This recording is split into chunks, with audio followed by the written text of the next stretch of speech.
Oiê! Gente, hoje eu vim conversar com vocês como que eu fui parar no espiritismo, no kardecismo, na mesa branca, enfim. Tudo começou antes da Giovaninha nascer. Então, muito provavelmente, quando eu estava na barriga da minha mãe, eu já tomava uns passes, entendeu? Porque a minha família é espírita. É uma coisa um pouquinho rara, não é uma coisa tão comum assim. Aí, quando eu tinha 1 ano, eu fui batizada na igreja católica, por tradição mesmo. E desde criança eu sempre frequento o centro. Porém, eu acho que quando você é criança, você não vai muito mergulhado, você não tá ligando muito pra religião e essas coisas, então você vai porque você vai, entendeu? Porque sua mãe vai, então você também vai. Até que chegou a pandemia e eu tinha uns 13 anos quando isso aconteceu. E aí foi aquela loucura, né? O lockdown, não sei o quê. E aí, obviamente, a gente não podia frequentar mais o centro. Eles fizeram uma. Prestaram assistência de forma online, mas eu não ligava muito, então eu não me fazia presente. E durante a pandemia, eu comecei a consumir muito sobre a igreja evangélica mais especificamente. Porque mesmo eu crescendo num centro de mesa branca, eu enxergava Deus como um velhinho que ficava em cima de uma nuvem, julgando todo mundo, esperando você errar, e o primeiro tropeço que você desse ia dar uma porretada na tua cabeça e você ia, enfim. O que é engraçado, porque geralmente as pessoas se sentem mais próximas de Deus quando vão pro espiritismo, mas eu crescendo nesse berço, não tive essa sensação, então. Porque no centro se fala muito sobre a equipe espiritual. Se fala muito sobre o mundo espiritual, sobre anjo da guarda, sobre espírito de luz, espírito sem luz, obsessores, etc. Então, para mim, tinha uma camada muito longa e muito grande até Deus.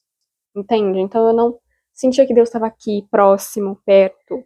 Eu sentia que estava longe, porque até chegar a ele tinha muita coisa.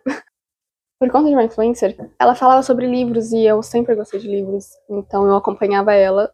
E ela é evangélica, então ela trazia sobre esse conteúdo também. E aí eu comecei a assistir os vídeos, os conteúdos dela sobre quando ela falava sobre Jesus, sobre a igreja e etc.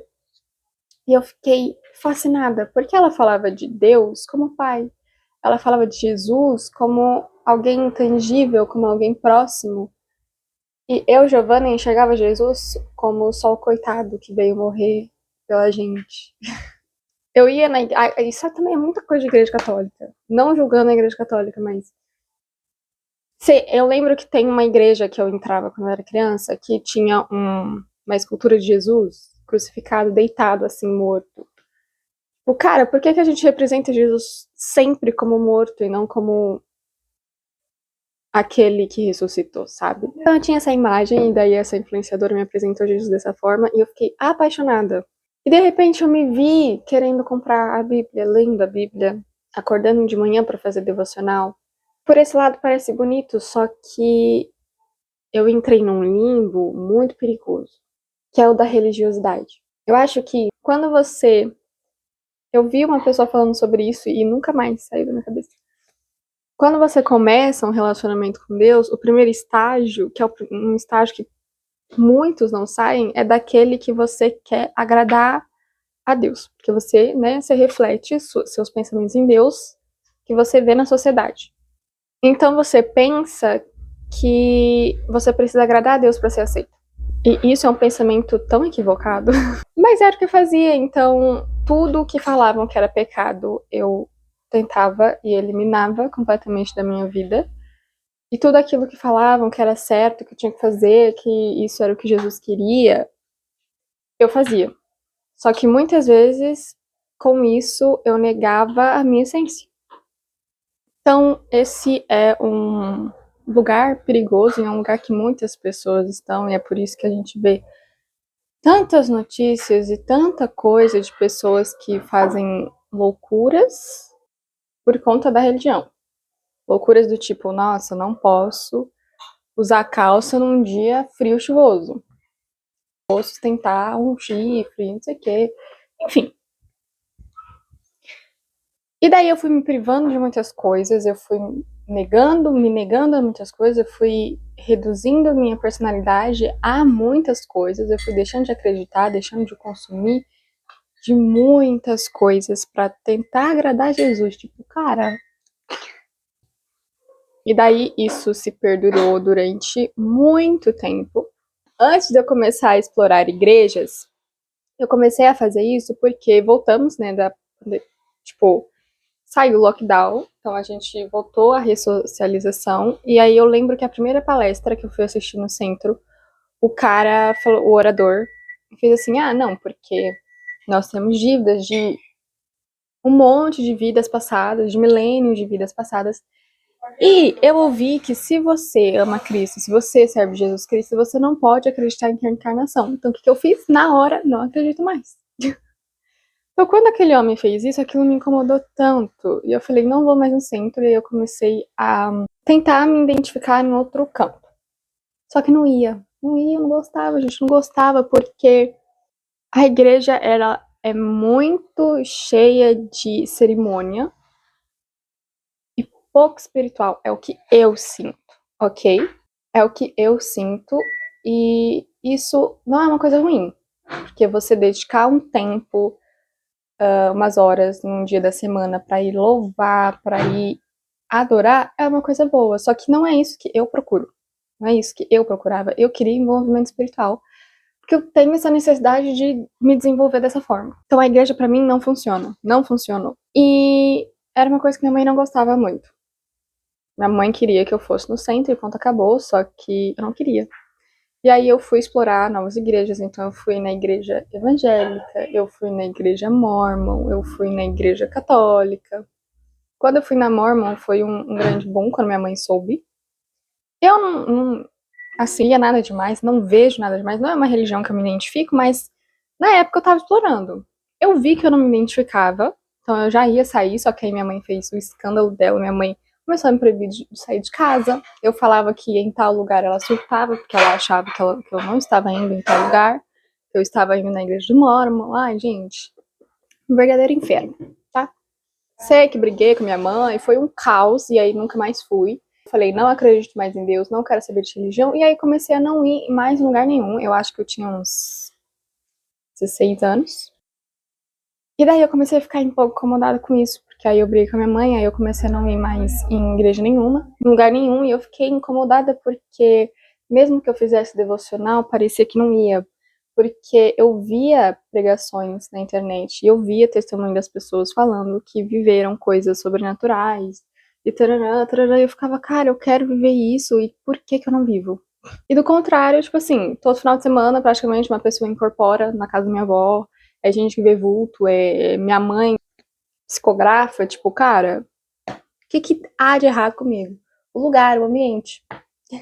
Daí, eu sei que no dia 1 de janeiro de 2025, então isso foi uma coisa recente, a minha tia leu a minha mão.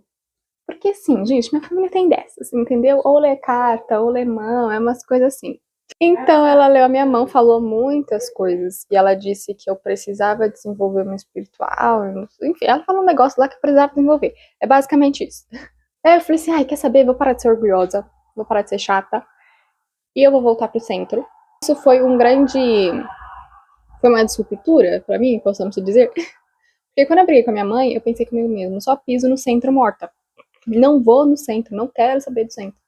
Porém, também tem uma segunda questão. Como eu queria desenvolver o espiritual, o lado espiritual, eu queria viver o sobrenatural, eu perguntei pra minha mãe uma vez sobre o cursinho do centro. Porque a comunidade de espíritas, eles oferecem curso que foi chamado de curso mediúnico. Na minha unidade, por exemplo, foi chamado de curso de médiums ou curso mediúnico. Agora é chamado de escolinha de doutrina espírita, então para você entender mais sobre a doutrina. Mas também tem a parte prática, e eu perguntei isso pra minha mãe, e ela falou, sim, tem a parte prática. E eu me interessei. Eu falei assim, quer saber, então eu vou fazer o cursinho. Aí eu lembro que em janeiro de 2025 eu já pesquisei, eu já fiz minha inscrição pro curso, e eu fui. É um curso que você vai uma vez por semana, você assiste aula, tem uma grade muito acolhedora, pelo menos na minha unidade. Esse curso, ele é baseado numa fundação, agora eu não lembro exatamente, é tipo um MEC, entendeu? Só que é do meio espírita, e eu achei isso tão chique. Depois eu trago mais detalhes sobre. Aí eu comecei a voltar a consumir disso, porque eu entendi que era no centro que eu ia desenvolver minha espiritualidade, e era uma vez por semana, não era passe, porque, enfim, eu ainda não voltei a tomar passe, pra vocês terem uma noção. Mas eu já tô, tipo assim, eu tô de férias do curso e eu tô ansiosa que as aulas voltem logo, porque eu quero voltar logo e sabe assim. No geral, é assim como eu voltei e como eu fui parar no espiritismo. E o que eu consigo refletir sobre a minha história, gente, é que religiosidade é um veneno. É um puta de um veneno, cara, porque eu fui afogando quem eu sou, eu fui afogando a minha essência pra tentar agradar a Jesus. Tipo, cara, ele literalmente morreu pela nossa pior versão. Então ele vê potencial em você. Você colocar uma saia, não sei o que, e se fingir de boazinha, não vai agradar mais ou menos ele. Tipo, o que ele fez já tá feito e ele te ama e ponto. Essa é um pouco da minha história, de como foi esse caminho, que só tá começando também. E eu vou compartilhar muito mais sobre o espiritismo aqui com vocês. Então, se vocês gostam desse assunto, se você tá começando a explorar sobre essa doutrina, se você já tá aqui faz tempo, fica aqui pra gente compartilhar muita experiência. Tchau!